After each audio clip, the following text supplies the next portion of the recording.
Mr. President, the American people know that our government is too big and it spends too much.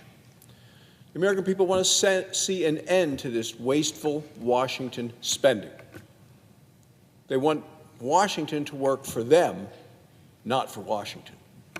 President Trump shares those views, and he wants government to work both efficiently and effectively. He is putting a stop to waste, to fraud, and to abuse. Democrats in this body are now, believe it or not, threatening a shutdown of the government of the United States. Shutting down the government is not an outcome that President Trump wants. It's not an outcome that any of the Republicans want. It costs money to shut down the government, and then it costs even more money to open the government again. These shutdown Democrats, they're acting irresponsibly. And why are they doing it? Because they want to defend the wasteful Washington spending that has gotten the American people so upset. Look, what kind of waste have people been finding? Let me point out, Mr. President, what we've been seeing that President Trump and those working with him have been able to find in terms of government waste.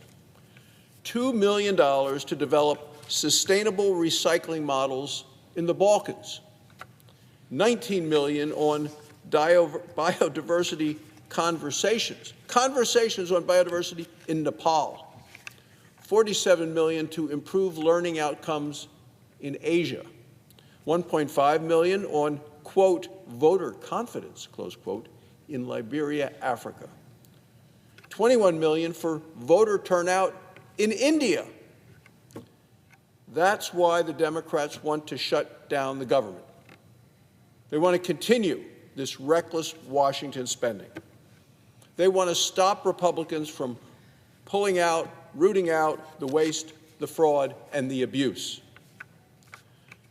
This government runs out of money in 8 days. We need to pass legislation to get beyond that. But more and more Democrats in this Congress are calling for a shutdown as this deadline nears. Here's a headline from Politico this past week. Democrats are serious about a shutdown. Here's another from The Hill this past week. Democrats digging in against full-year CR as shutdown deadline ticks closer. Senator Andy Kim of New Jersey said, yes, Democrats would shut down the government. Senator Cory Booker of New Jersey, who is a member of the leadership of the Democrat Party, said Democrats will use every possible tool to stop President Trump. Senator Jeff Merkley from Oregon, what did he say? He said he's open to shutting down the government. Democrats in House leadership also refused to come to the table and negotiate a spending deal. The Senate should reject these reckless efforts. A shutdown strains Border Patrol agents. A shutdown strains our military, because we know, Mr. President, that Border Patrol agents and our troops will have to work regardless, and they won't get paid during the shutdown. They get paid later, but not during the shutdown. It makes it very difficult to make ends meet if the paycheck isn't there at the end of the week. These brave men and women should not have to pay the price because Democrats hate President Trump. These people make enough sacrifices on behalf of keeping our nation safe and secure. Congress should be willing to make sure that they get a paycheck, not get caught in political games.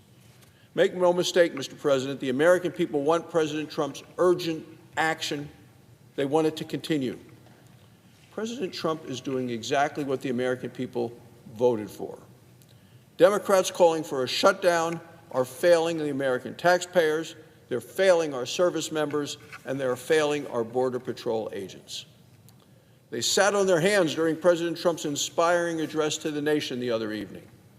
They opposed the common sense changes that Americans voted for. If there is a shutdown, Mr. President, it will be driven by and directed by the Democrats. Thank you, Mr. President. I yield the floor.